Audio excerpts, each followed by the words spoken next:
Hi everyone, কেমন আছো তোমরা সবাই? আজকে অনেক দিন বাদে একটা নতুন মিনি ভ্লগে ওয়েলকাম জানাই। এত অরাজকতা, এত অনিশ্চয়তার মধ্যেই শনিবার ছিল গণ্যর পুজো। আসলে গণ্য আমার একটা লাইফ লাইন বলতে পারো।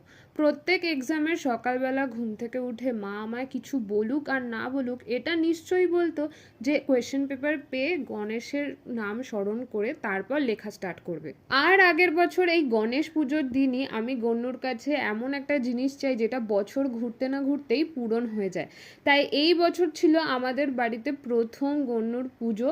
অ্যান্ড আর কিছু চাই না চাই, এবারে আমি এটাই চাইবো যেন অভয়া খুব তাড়াতাড়ি নিজের জাস্টিস পায় অ্যান্ড এই সমাজটা এমন একটা জায়গা হয়ে উঠুক যাতে সবাই আমরা খুব স্বাধীনভাবে চলাফেরা করতে পারি। এই ভিডিওটা যদি তোমার ভালো লাগে তাহলে লাইক অ্যান্ড সাবস্ক্রাইব করে যেতে ভুলো না, আর এরকমই আরও ভিডিওর জন্য অপেক্ষায় থেকো। চলো বাই, দেখা হচ্ছে পরের ভিডিওয়।